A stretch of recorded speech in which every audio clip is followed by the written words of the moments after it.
Our first comedian is a regular here. He's a New Yorker. Give it up for the one and only Jeff Simon!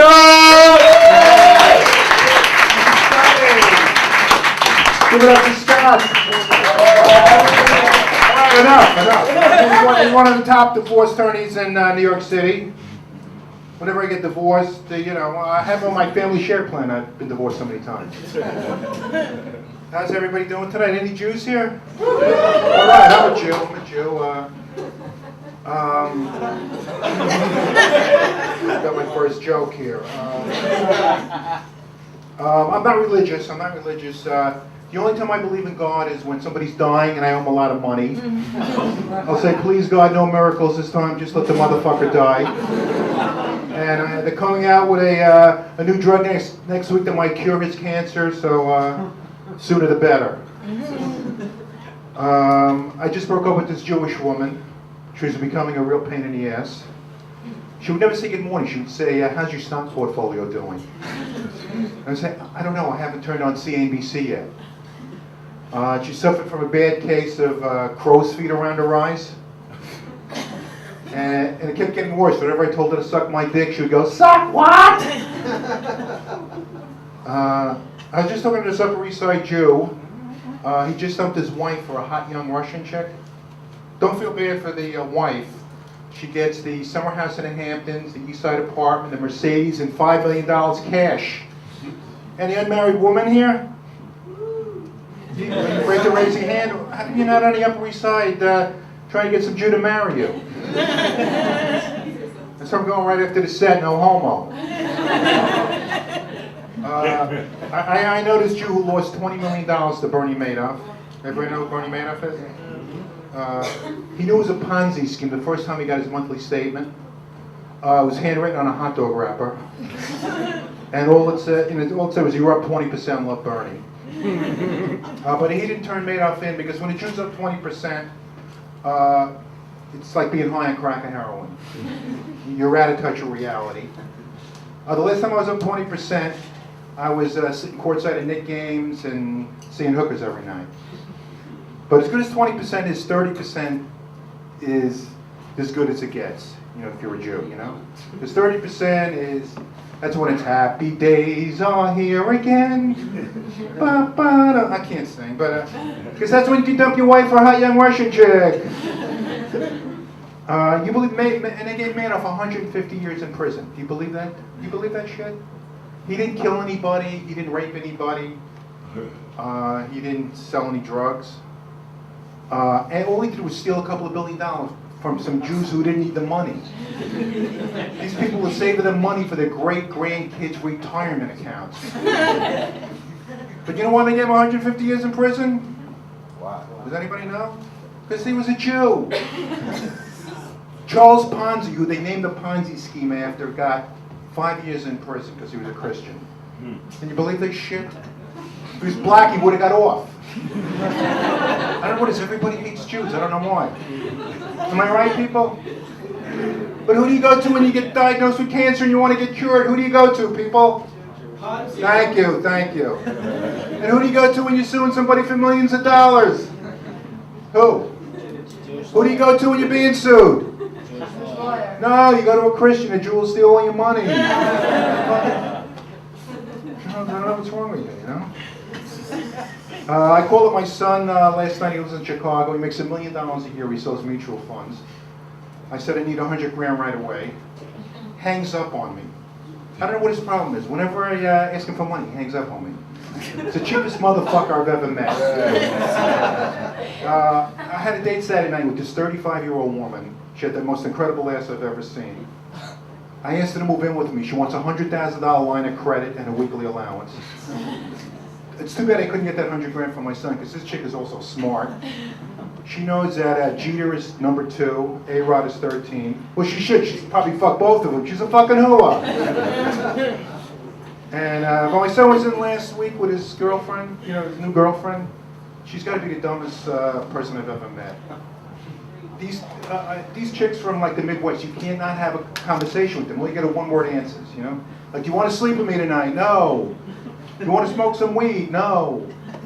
Who'd you vote for in the last election? Romney. You believe a chick in her 20s is a Republican? Can you believe that shit? Fucking believable. You know, my daughter in Texas is mad at me because I didn't fly down for her son's 9-month-old birthday party. I told her I'd fly down for the 10-month-old birthday party. I was there for the 8-month-old birthday party. This kid doesn't know who the hell I am. Whenever I pick him up, he cries. And then I shake him. Then I gotta give him CPR to get him breathing again. And but this kid gets way too much attention, you know? He's gonna be gay. I mean, there's nothing wrong with that. I just hope he turns out to be Anderson Cooper and not Richard Simmons. My daughter in Jersey is pregnant. The test for Down syndrome just came back negative. I made believe I was happy. I would love to have a grandkid that is not going to be smarter than me. And who's not going to rat me out when I smoke a joint. Some guy stopped me on the street today, and he says to me, "You look very familiar, but I can't place you." I said, "Well, it's got to be Grandpa Huxtable, because I get stopped 20 times a day. People tell me I look like him." But he says, "No, it's I got it. It's Hugh Hefner's brother." You know, the guy, I said, "The guy from Playboy," yeah. And so I went, as soon as I got home, I Googled it. And Hef, you know Hef, right? The guy from Playboy? Does anybody know Hef? Yeah, Hef looks like shit, but the brother is in his 80s, but he looks really good. You know, they both have hot young women under their arms. And I'm into young women too, you know. Who's talking? Shut the fuck up, will you, motherfucker? So I was in I know this young chick, she's like 30, she's a bartender, and she likes me. She likes me too. She's always buying me free drinks. And she's got an eating disorder, which is great. She has a very low self-esteem, and she'll do anything to please. You know, I love chicks with eating disorders. And whenever I sit down at the floor, she comes right over and says, "You like your usual Jack on the Rocks?" And I said, "You just keep it coming. I just had a bad fight with my daughter. She's the most arrogant person I've ever met." And I said, "In about 15 minutes, I'll take a cup of coffee." Exactly 15 minutes to the second, she says, "Are you ready for your coffee?" I want to fuck this chick so bad, but I'm out of Viagra. And I gotta get a double prescription because you can't, she's not the kind of chick where you can fuck once a week and she's happy. She'll leave you alone, you know? You gotta fuck her like twice a night. I was outside this bar the other night and I was smoking a joint. And when I got in, I must have smelled like weed because this asshole Republican, whose girlfriend looks like a Fox News channel anchor, and he has a copy of the Constitution, a rolled up copy of the Constitution in his back pocket. He's staring at me and he says, "I smell marijuana." I smell marijuana. I said, I got 2 words for you, motherfucker. Government regulation. That's worse than telling a Republican to go fuck himself. Government regulation. I tell you, I got this new weed. It's like 500 an ounce. It's so unbelievable. It takes you to the next level and doesn't fuck you up. Anybody smoke weed here? I mean, you can drive without getting lost. You can get money out of an ATM on the first try. And the stuff makes you horny. Like I was driving home on a Garden State last night, I had to pull over on the shoulder to jerk off. I swear to God. But it's so good. I only smoke it for special occasions. So expensive. Like if I have a hooker coming over, the family get together, or I have to go to work. You know. But I used to do a lot of coke in the '80s. Anybody do coke here? I did Quaaludes in the '70s. Nobody ever did Quaaludes. I did acid in the '60s. The '50s was the only decade I was clean. But coke is a great drug. It's the greatest drug in the world. When you're every joke kills on coke. You can tell the same joke when you're not on coke, and it will bomb. Just like this fucking joke right here. Everybody in the '80s did coke. If you came out of a bathroom in the '80s and you weren't whistling, you were out of coke. I used to love to play basketball on coke. If a guy had the ball, I would say, "Give me the fucking ball or I'm going to kill you." And I used to get into fights with everybody on coke, but I never lost a fight on coke. I was undefeated. I was undefeated on coke. My proudest victory was against my mother-in-law. I told her to shut the fuck up, you fat bitch. She started to cry and stopped talking. Ring Magazine picked me as Fighter of the Year. And the rematch was on pay-per-view. I kicked their ass in that one too. All right, just got one more and I'm out of here. I'm a pharmacist. I work for Rite Aid.